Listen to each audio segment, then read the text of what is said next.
Political Bomb Show, starring Rayshawn Blyden.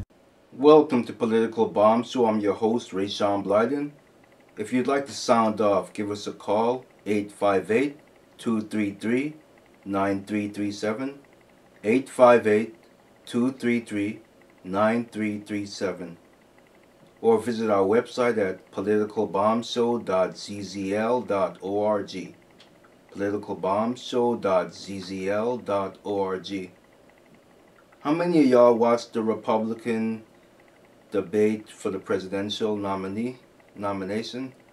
I watched it and wasn't really that impressed with any of the candidates, to be honest. Let's see, who made an impression really? I mean, what really irritated me was the commentators.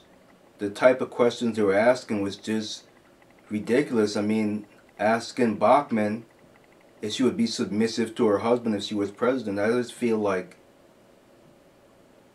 it was a waste of time. Why couldn't they ask her serious questions about what if she got into a certain situation as president? I mean, being submissive to her husband, I mean, that was just a bit silly. Just stupid if you ask me. And then they kept trying to have Bachmann and Pawlenty square off against each other like some type of boxing match, which was pathetic. It was a waste of time. Who else? Ron Paul.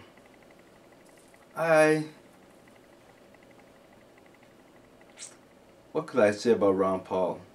Well, I agree with a lot of his views, but a lot of them I don't agree with. The ones that I don't agree with are really big ones. That's really dangerous. And I can see that he ran an art of the war type campaign there. What I mean by that, he did the same thing that the enemies would do within. It seemed to me like he bussed in a whole bunch of people there. And the reason I say that is because no matter what Ron Paul said, the crowd was going nuts. So it was a bit transparent. It really was a bit transparent. Almost like Obama having people faint when he used to talk back in the day. So I found it to be transparent. I mean, it worked though, or sort of. He won. He came in second place in the straw poll there. Bachmann, she came in first. But that doesn't always mean they're going to be the nominee. Last year, look at McCain. I don't even think he was there, and he ended up being the nominee. So it's kind of just pointless, I guess. But another person that, you know what, I liked Herman Cain. They didn't really give him much airtime, and he really is the anti-Obama. I mean, if you listen to his views, you can see that that's a strong businessman, and he could get us back on track. And I was listening to him talk on Michael Savage's show. He interviewed him, learned a lot about him. I was impressed there. So I wouldn't mind him being the nominee. I encourage you to do like I did. I went to HermanCain.com to find out more about him and what he's all about. It's enlightening. I think you should go there too. So, what's his name? I can't even think of his name now. Romney didn't do anything for me really. He tried to act all presidential and stuff, but didn't do anything for me. And the other old guy, I can't even think of his name now. Yeah, he was about a bit transparent to me as well too, because he came across like, yeah, he's attacking the media, but I think he was just clearly doing it to gain points, and it was a bit transparent. I'm sorry, I can't remember his name at the moment. Must not be that important to me. I don't think he's going anywhere anyway. So that was that for that. And what else do I want to talk about today? Amnesty. Amnesty for illegal aliens. I really, really, really, really strongly disagree with that. strongly. But let me get back to Ron Paul as far as what I agree and disagree with him. Yes, we may have started a lot of these problems or brought them on ourselves in the Middle East. I agree 100% on that. But if you just pull out of there and get out of the Middle East altogether, all of our enemies, because we've made many of them, all of our enemies will just band together and they will destroy us. So you can't just pack up and leave and say world peace, peace and liberty. You can't do it. We're in knee deep. It's just too late for that. You can't do that. However, I do agree as far as Afghanistan go and Iraq, we should definitely start to pull the troops out. Like, listen to the commanders. If they say take a year or two to wind down or whatever, go by their decision, because they're the ones out there. They know what's going on. So I'd go by their lead and wind down and bring everyone out of there.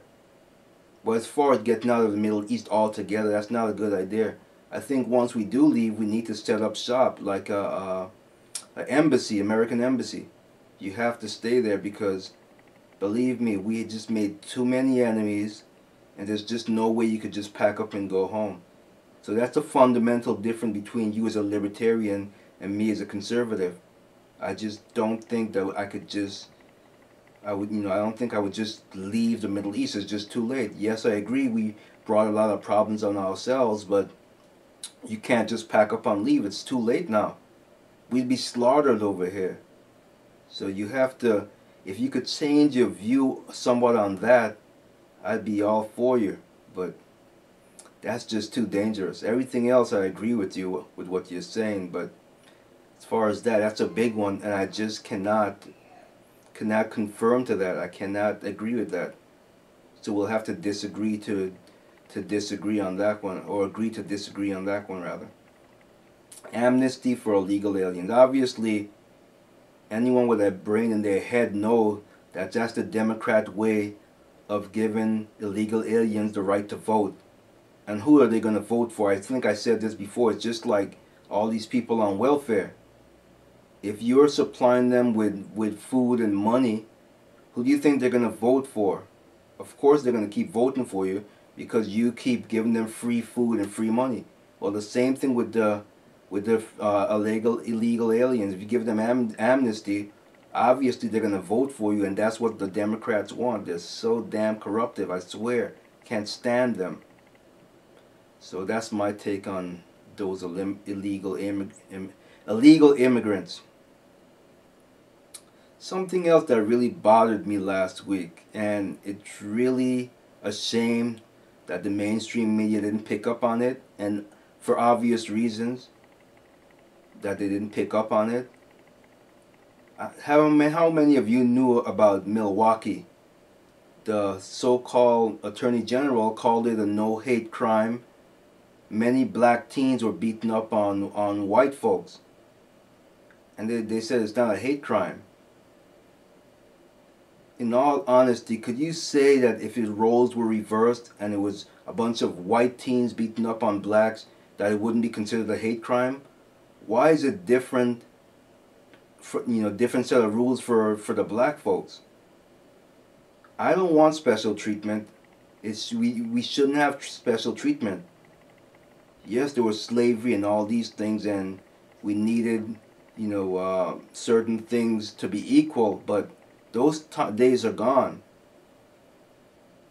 And no matter how many people like Reverend Jesse Jackson and Al Sharpton and all those other hate mongers try to stir the pot, they're just getting rich off of idiots who believe the garbage that they're feeding them. That's all it is. I mean, how could you give that idiot a talk show on CNN? I mean, did you listen to the goofball talk on there? I can't even repeat what he said. It was so idiotic. So, you're an idiot. Your show ain't gonna last 2 seconds. Obviously, it's not gonna last 2 seconds. Who the hell cares about your views? You're just an idiot. You're a community organizer like Obama. But then again, he made it, didn't he? So, I think that it definitely, if there were white teens beating up on blacks, it would be the media would be all over it. But yet, no one's heard of this Milwaukee no hate crime. You gotta go to politicalbombshow.zzl.org, click on top news, and go to the Blaze, and you'll see it there. But it just infuriated me. What else do I want to talk about here? Another thing that if you can't see that Obama is weakening our country on purpose, then you're a bigger fool than I thought. Obama has gotten rid of NASA. He's gotten rid of NASA. Do you know that in the years to come in the future, where all the wars are going to be fought? In space. They're going to be space weapons, and we're going to be left in the dark because the idiotic Obama decided to close it down. He's weakening the national security of the United States. He's doing it on purpose. Can't you see that, people? I mean, are you that stupid? And I just hate this man with a passion. He's so anti-American, it's not even funny. Russia is just going to just dominate that market. And we're going to be in the back of the bus, just like he threw his grandma or mother under the bus. He's throwing us Americans under the bus. What else? Something that really disturbed me. I placed this on my Facebook page, and I just couldn't believe there wasn't many people. A few of them said for me to relax. And someone had thumbs up for this idea. And I just couldn't believe. They definitely couldn't have been American, or then again they could have been. But anyway, I visited michaelsavage.com website, and I couldn't believe the story that I read there. There was an online push. How many of you parents out there let your children watch Sesame Street?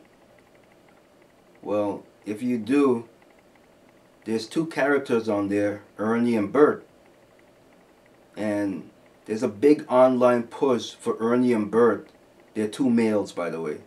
Ernie and Bert to get married. I mean, it just sickened me so much. I'm not a father, but it sickened me. Because if I had a son and I came home and I saw him watching Ernie and Bert get married on TV, I would march right down to my local PBS, find out the producer of that show, and I would punch him straight in the face. Repeatedly. Over and over and over. How could you justify something like that? You're going to spread your belief on all of America by putting this on a children's TV show? Are you out of your minds? Seriously, does that make any sense to anyone out there? It better stay as an online push and be killed. Because if that ever happened, oh, hell is going to break loose. I mean, you're either under God's grace or you're going to feel His wrath. See that again. You're either under the grace